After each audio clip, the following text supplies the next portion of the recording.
You could pay up to $40,000 per year in property taxes, or go with new construction and wait 5 years for the shops to catch up.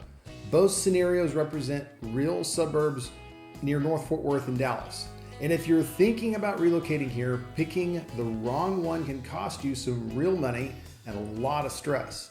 I've worked in the real estate industry for over 25 years, and in this video, I'm breaking down 3 North Fort Worth suburbs, what they cost, who they're right for, the questions you should be asking, and the catches you should be looking out for. I'm going to start with one of the most popular ones right now, and that is going to be Justin and the surrounding North Fort Worth corridor, which is, I'm going to call your early boomtown type of suburb. I'm going to give you a little bit of information about it, but over the last few years, this I-35 and FM 156 stretch has exploded as one of the fastest growing pockets in the entire region. The population around here has more than doubled since 2020.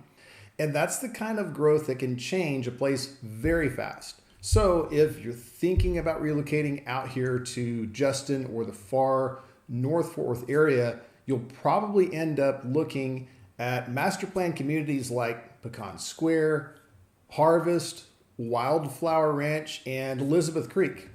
Pecan Square has its own town hall. It's got workspaces, lifestyle director, miles of trails, and a real sense of community. The Wildflower Ranch has more of a resort style feel. They've got a lazy river, clubhouse, pools, and homes that start in the upper 400s to 500s. Harvest brings that farm to table lifestyle with functional community, gardens, coffee hubs right inside the neighborhood, which is pretty cool. And the general new construction entry points in Justin can be in the mid 300s to low 400s. Many family homes fall somewhere between the 450s to 650s. But I want you to keep those prices in mind because the next suburb we're covering changes really the whole conversation. So you're not paying less and waiting for the growth there. But let's talk about the catch of living in Justin and this far north corridor. If you drive through, you'll see a really historic grain silo, an old, like just an old school downtown strip, some local burger spots and small diners. A few streets over, you're going to find massive half-finished neighborhoods, dirt moving, bulldozers working, heavy machinery, cranes, even along Highway 114 and FM 407. They're doing major utility work. That's what you're buying into when you move into a fast-growing city like Justin. Roads, utilities, retail shopping, they're all kind of working to catch up. Your pain points are these very same things. A lot of the secondary thoroughfares are still 2-lane country roads carrying thousands of new cars every day. So you're going to be dealing with construction detours, gravel haulers, and a lack of quick freeway bypasses for the next few years. And then that's going to put you maybe 30 to 45 minutes down into downtown Fort Worth. You're 25 to 35 minutes over to the Alliance Corridor. If that's where you're working, or even 55 minutes to well over an hour to downtown Dallas during peak rush hour. And yes, people do buy brand new homes in Justin and commute all the way across the Metroplex. Only the crazy people, but they do it. And look, we've seen what can happen when residential rooftops outpace city infrastructure. Roads get congested, water utilities get stressed, and master plans have to adjust mid-stride.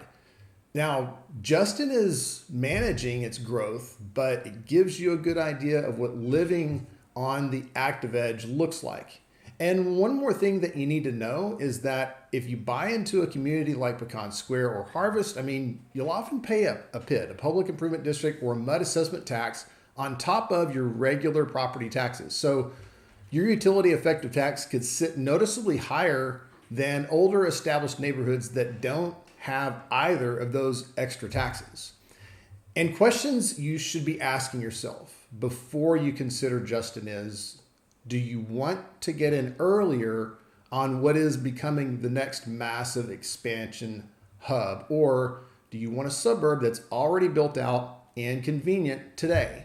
Now, new grocery stores, retail strips, fast casual dining are popping up along FM 156, and big box retail down by Highway 114 is expanding. So all the convenience is getting closer, but Northwest ISD is also expanding quickly, opening multiple campuses as more middle schools and elementary schools come online. Your kids could get rezoned every couple of years. Half of a neighborhood can get shifted to a brand new facility overnight. Are you okay with a few more years of orange cones and construction dust to get brand new square footage at a lower entry price?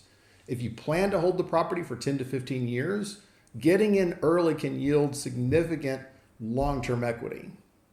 All right, so let's talk about number 2 on our list here, Southlake and neighboring Westlake. We call that the cost of entry, ultra luxury tier. Justin is still catching up to its growth. Southlake is the suburb that is completely established. Everything feels polished, pristine, and finished. It sits right in the heart of the Metroplex, putting you just 10 to 15 minutes from DFW International Airport. In the center of town, you got Southlake Town Square, over 120 high-end storefronts, fine dining, boutique shopping, and coffee spots.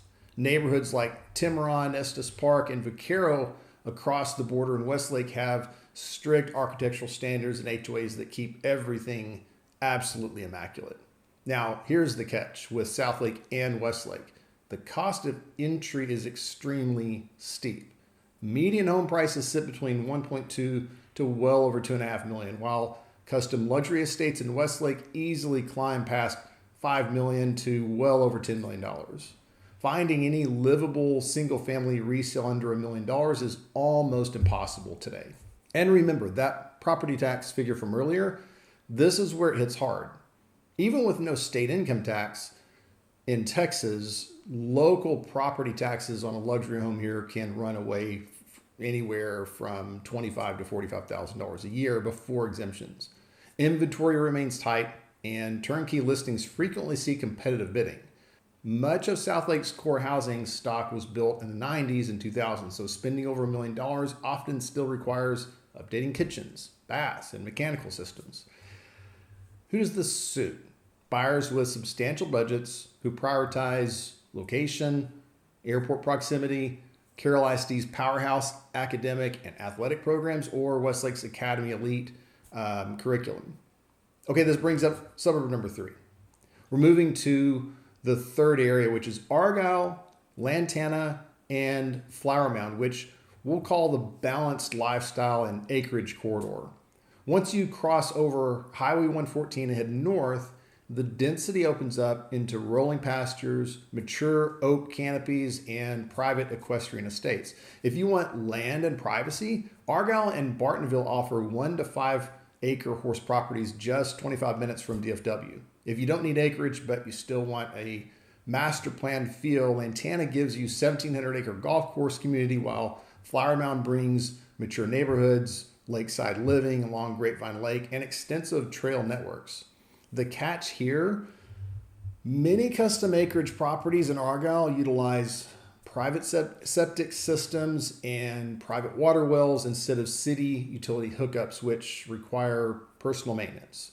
While recent grocery additions like Tom Thumb along FM 407 have improved local convenience, high-end dining and major retail still require a 15 to 20-minute drive into Flower Mound or Southlake. Commutes into downtown Fort Worth, your average 30 to 45 minutes. Dallas runs about 50 minutes or more in peak traffic. With top-rated, A-rated schools in Argyle, ISD, Flower Mounds, Louisville ISD, these campuses, this area is ideal for buyers seeking open space, lower density, and strong community roots without sacrificing quality education. So which area fits your needs? Matching the right North Fort Worth suburb comes down to weighing your budget, your commute tolerance, school preferences, and patience for infrastructure growth against what each distinct community delivers day to day. We would love to help you find the right house. That's all for now. Thank you for watching. I'll see you in the next video.